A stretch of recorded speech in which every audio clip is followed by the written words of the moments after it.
There's a lot of questions I have from Naruto, even years after watching it.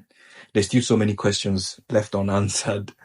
One of them is what happened to the or one of the most powerful clans in the whole Naruto universe, the Senju Clan. One of the founding members of the Hidden Leaf Village, known for their incredible strength, their chakra, and their versatility. The Senju stood as the main rivals to the Uchiha. They're the Uchiha's rivals, yin and yang kind of thing.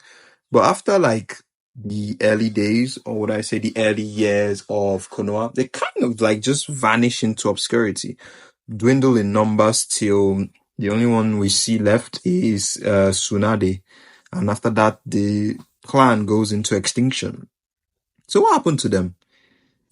Why did one of the most powerful bloodlines just suddenly disappear?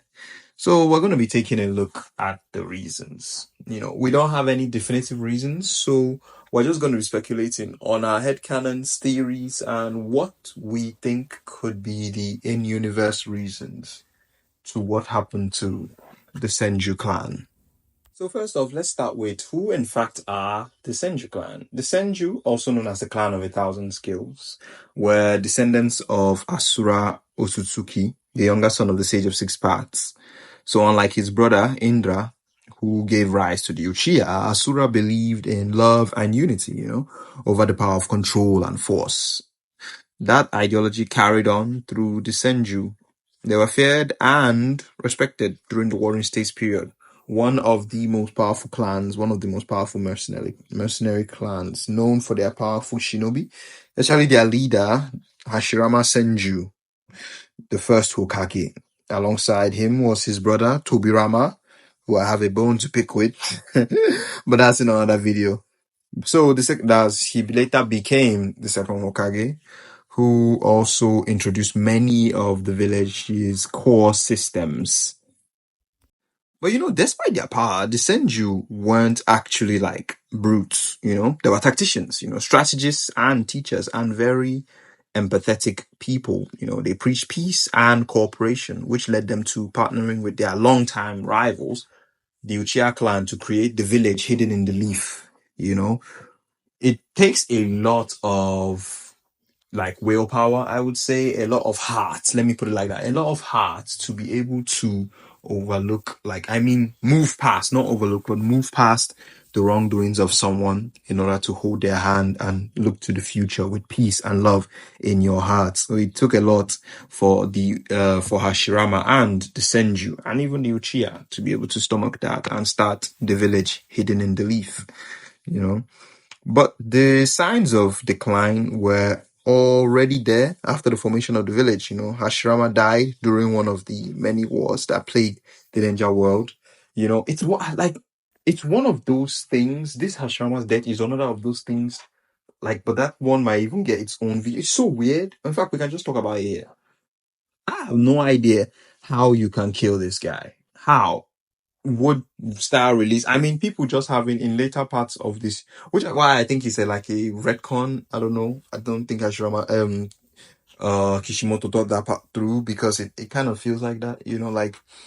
Like people later in the story will get like I don't think I'm even exaggerating, just a tiny bit of Hashirama's cells and they be like fucking OP overpowered and shit. Like, bro, sealing Yamato, sealing things, like holding back Naruto's forms of the Nine Tails. And I mean, he's a fucking just cells, bro. Then the real one himself, the original Ashirama, gets killed off camera. By who? I think Kishimoto just kind of, he made some of these characters. I mean, I think Hashirama in particular, made him too powerful and then didn't know how to kill him for the story to continue, because the way he's powerful, he should be an old man by the start of the story.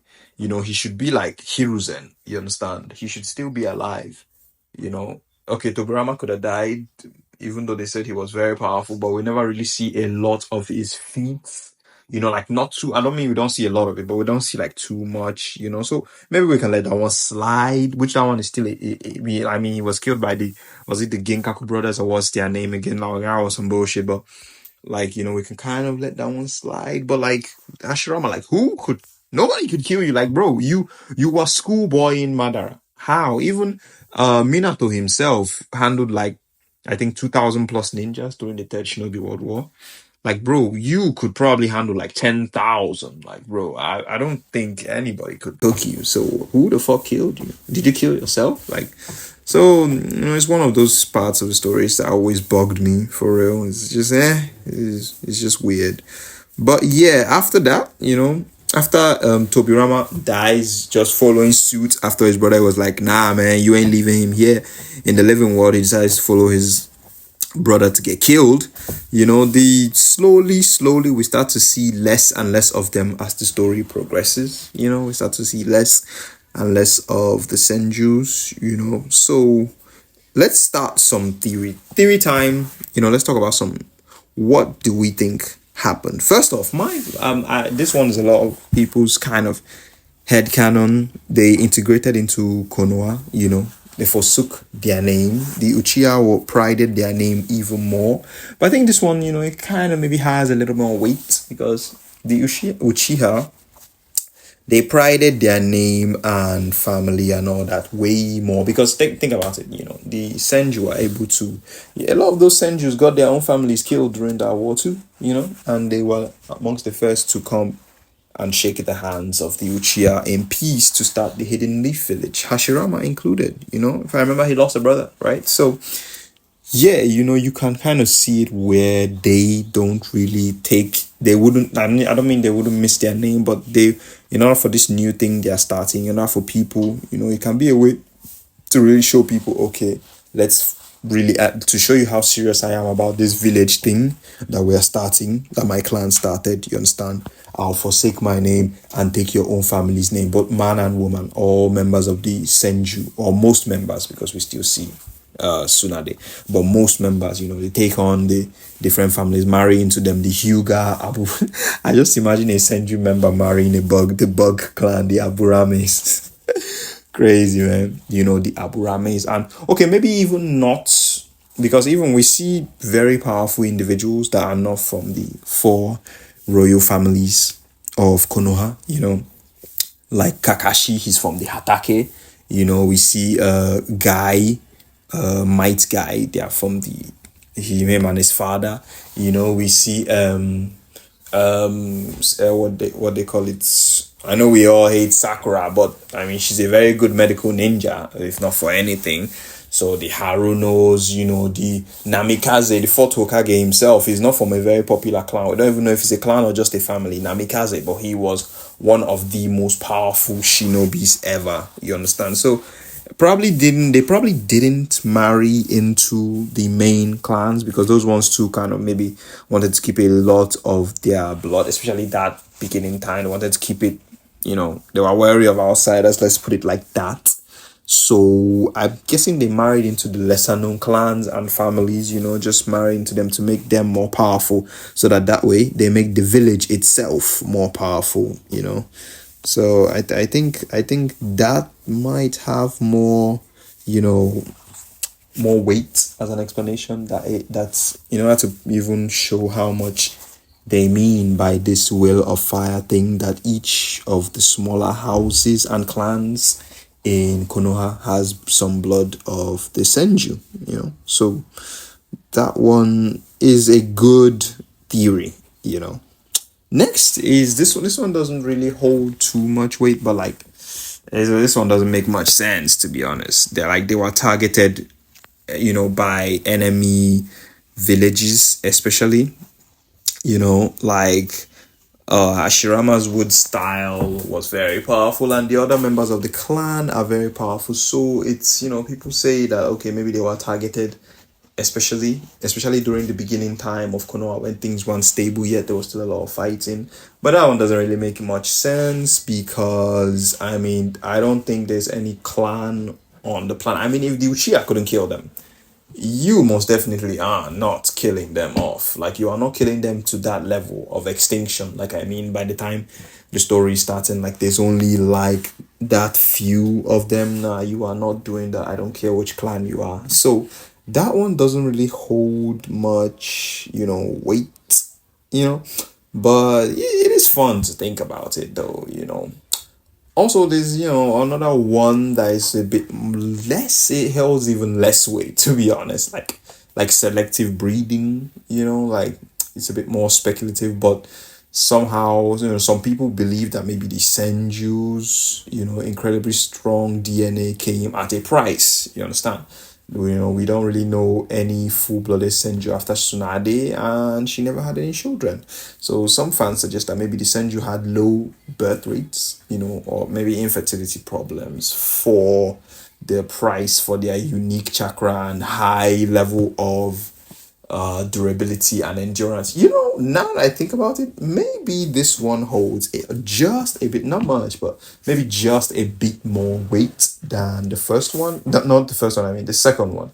You know, it can be. You can't form it as in your head as some kind of head canon that like because of the clan, all that power, you understand? Okay, the Uchiha is not affected by that because of their own comes from their eyes, but the Senju is their body, you understand? So it might have some effects on their fertility, so it comes at a price. So maybe while the Uchiha were having like maybe that year, maybe the Uchiha had like 30 children, maybe the Senju only had five.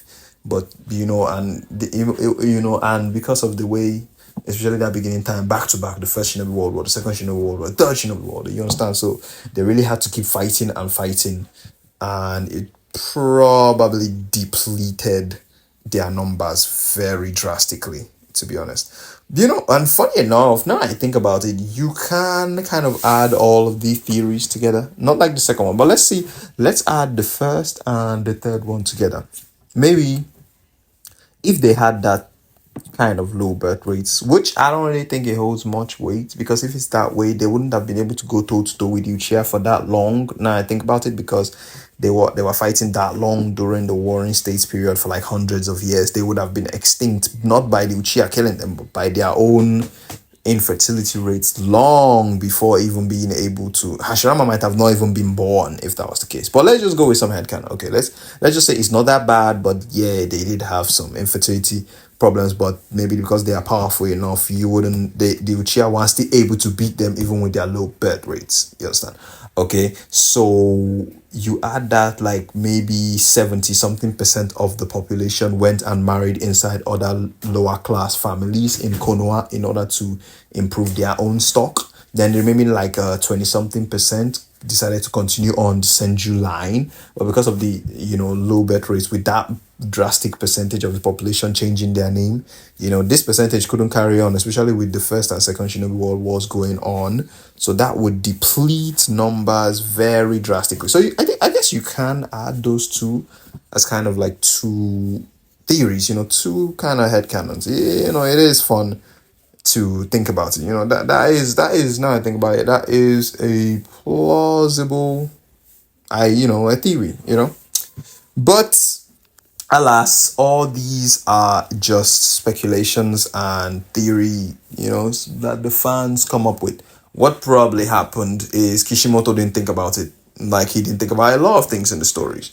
He decided he wanted to, especially later in the story, he wanted to kind of make the Uchihas the main focus for a lot of things. And if you make them the main focus, and Naruto is not from there, so this very powerful clan would have kind of outshined the Uchiha narrative and Naruto himself, because they're clan of very fucking powerful people, So, he kind of had to figure out a way, and he didn't figure out a way to, eliminate them. He he was just kind of a you didn't see anything moment. Yeah, they're powerful. Yeah, now they don't exist. Deal with it. And that's basically it.